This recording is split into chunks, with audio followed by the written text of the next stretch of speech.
بسم الله الرحمن الرحيم marka ugu horeysa waxaan dhammaan ummadda muslimiinta iyo ummadda Soomaaliyeed meel walba ay joogaan ugu hambalyeeynaya curashada bisha Ramadaan ee la filayo insha Allah inay berrito ay kow noqoto runtii waa bishii raxmadda waa bishii maghfirada waa bishii ilaahay uu dadka dambiyadiisa dhaafi jiray waa fursad qof kasta oo muslim soo martay inuu ka faa'iideysto u baahan waxaan u rajaynayaa dhammaan ummadda muslimiinta gaar ahaan ummadda Soomaaliyeed meel walba ay joogaan inuu ilaahay subxaanahu wa tacaala uu waafajiyo raxmadda bishan Ramadaan ay leedahay ajar iyo xasanaadna uu ka siiyo bishaas Ramadaan waa bishii dadka muslimiinta meel walba ay joogaan iscafin jireen isu ducayn jireen raxmad iyo wanaag isugu dardaarmi jireen waxaan ilaahay subxaanahu wa tacaala ka baryaynaa fadliga bishan Ramadaan inuu ummadda Soomaaliyeed uga dulqaado xanuunkan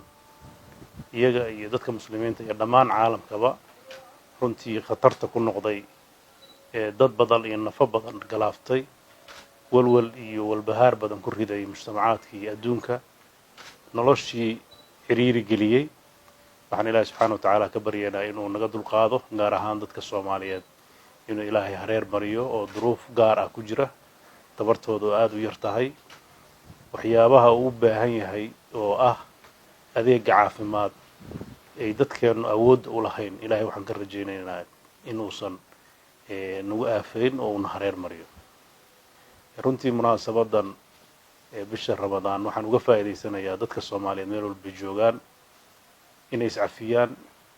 inay waxyaabaha noloshooda iyo horumarkooda caqabada ku ah ay ka gudbaan inay masaalixdooda ka wada shaqeeyaan inay baryada alle ay dhab ka noqoto inay si daacada ay ugu gutaan waajibaadka ummadooda ay u hayaan runtii dadka Soomaaliyeed muddo dheer ayuu dhibaatooyin kala duwan kuwo dunida uu la siman yahay kuwo gaar u ah oo ku jiray waxaan rajaynaynaa ilaahay idankiis inay noqoto meelihii ay ku soo dhammaan lahayd oo ay ummadda Soomaaliyeed uga gudbi lahayd caqabadaha faraha badan ee jira waxaan u dardaarmayaa dadka Soomaaliyeed inay bisha isu naxariistaan in masaakiinta la afuriyo in danyarta laga warqabo in dadka loo raxmado in badeecadaha duruufaha jira awgood aan looga faa'iideysano ummadda aan lagu qaaliyeeyin waxaan u rajaynayaa dadka muxsiniintana inay runtii gacan ka geystaan sidii dadka duruufaysan loo kaalmayn lahaa waxaan sidoo kaleeto dowladda Soomaaliyeed iyo dowladaha xubnaha ka ah dowladaha federaalka ah uga faa'iideysanayaa fursadan inaan iyagana hambalyo guud oo Soomaalida la qabaan oo mid gaar u ah aan u diro maadaama ay yihiin dadkii ummadan mas'uulka ka ahaa hormuudka u ahaa waxaan ilaahay uga baryayaa inay u fududeeyo xilalkooda iyo hawlaha ay ummadooda u hayaan waxaan kaloo kula dardaarmayaa bishan oo ah bilaha dadka nabadiidka ah oo jecel inay dhiigga muslimiinta daadiyaan ay uga faa'iideystaan mashquulka cibaadada ay ku yihiin dadka Soomaaliyeed inay la beegtaan qaraxyo iyo falal argagixiso ah oo lid ku ah noloshooda dadka muslimiinta ah waxa ugu fulan dadkan waxa ay yihiin sida ay ugu beegaan dilalka ugu badan inay bisha Ramadaan ku beegaan intaas waxay uga fulan tahay dadkan inaysan ahayn dad muslim ah dad arxan leh dad diin iyo ka tarjumaya dadnimo iyo bini'aadanimada waxaan rajaynayaa dadka dhalinyarada ay khaldeen iyo dadka weli maciinka bidaya inay ilaahood uga baqaan alla cabsiga dhabta ah waxa weeye in dadkaas dadka laga qabto dadka in laga qabto oo runtii meel looga soo wada jeesto weliba shacabka waxaan kula dardaarmayaa in ay ilaahay hortiis ay nimankaas waxa ay ummadda ku hayaan ay uga qabtaan oo aysan ku beer laxawsan in ay iyagu yihiin kuwii saxda ahaa oo ilaahay ugu dhowaanayay inay maalinta bisha Ramadaan ay dadka baabi'iyaan. intaa kadib waxaan jeclahay inaan halka hambalyo uga diro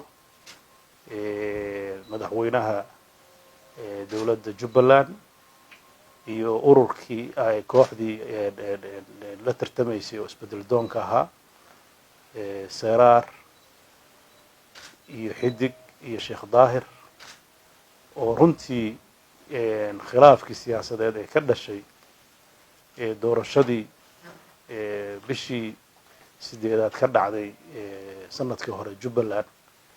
khilaafkii ka dhashay oo muddo soo jiitamayay maanta ku soo gabagabeeyay magaalada Nairobi ka heshiiyey isaga afgartay isla goostay in ay si midaysan ummadda reer Jubbaland iyo ummadda Soomaaliyeed ugu shaqeeyaan. waxaan rajaynayaa inuu khilaafkaas u noqdo khilaafyadii ugu dambeeyay ee dadka Soomaaliyeed kala dhex jiray khaasatan maamulada ka dhex jiray maadaama kii ka horreeyay galmudug uu dhammaaday kii Jubbaland uu dhammaaday waxaa halkaa ka muuqata fursad qaali oo ah madaxweynaha Jamhuuriyadda Federaalka Soomaaliya iyo ra'iisul wasaaraha Jamhuuriyadda Federaalka Soomaaliya inay fursadaas inay ka faa'iideystaan oo ay ka gudbaan marxalada adag oo dadka Soomaaliyeed ay soo mareen fadliga bisha Ramadaan uga faa'iideystaan ummaddu ay iscafiso danahooda ay qabsato khilaafaadka ay ka gudubto dalka si midaysan loo wada dhiso danihiisana looga shaqeeyo. waxaan ugu baaqayaa in dadka Soomaaliyeed gaar ahaan dadka siyaasadda inta badan ka shaqeeya in ay u soo dhawaadaan xaqiiqada oo maanta Soomaaliya uma baahna siyaasad ku salaysan propaganda iyo wax iska sheeg maxaa yeelay dad wax loo sheego oo la jiheeyo dadkii Soomaaliya maanta ma jiraan oo dadkii colaad iyo gaajo iyo fakhri iyo cudurro soo siyaaday baa waqtigii ka dhubiyay oo runtii dadka badankoodu maskaxdoodii ma joogto. marka waxaan u baahannahay in sidaa si ka duwan in loo eego oo ay ku jirto naxariis iyo isku dhibrin iyo isu tanaasul iyo in meel looga soo wada jeesto cadowga dhabta ay dadkan leeyihiin oo ah kuwa diidan dowladnimada iyo nabadda iyo deganaanshaha. fursadan waxaan ugu baaqayaa ummadda Soomaaliyeed meel kasta ay joogaan in khilaafaadka u dhaxeeya ay meel iska dhigaan oo ay danaha dhabta ah ee dalkan uu leeyahay u soo jeestaan oo midnimadii dalka iyo wada jirkiisii laga shaqeeyo iyadoo lagu dabaalayo wada hadal iyo isqancin. waxaan u rajaynayaa in ay bisha Ramadaan ugu soo gabagabowdo si nabad ah oo runtii ilaahayna uu dambi dhaaf u siiyo raxmadeeda ay u helaan ummadda meel kasta ay joogtana barwaaqo iyo deganaan iyo caafimaad baan u rajaynayaa. wassalaamu calaykum waraxmatullahi wabarakaatu.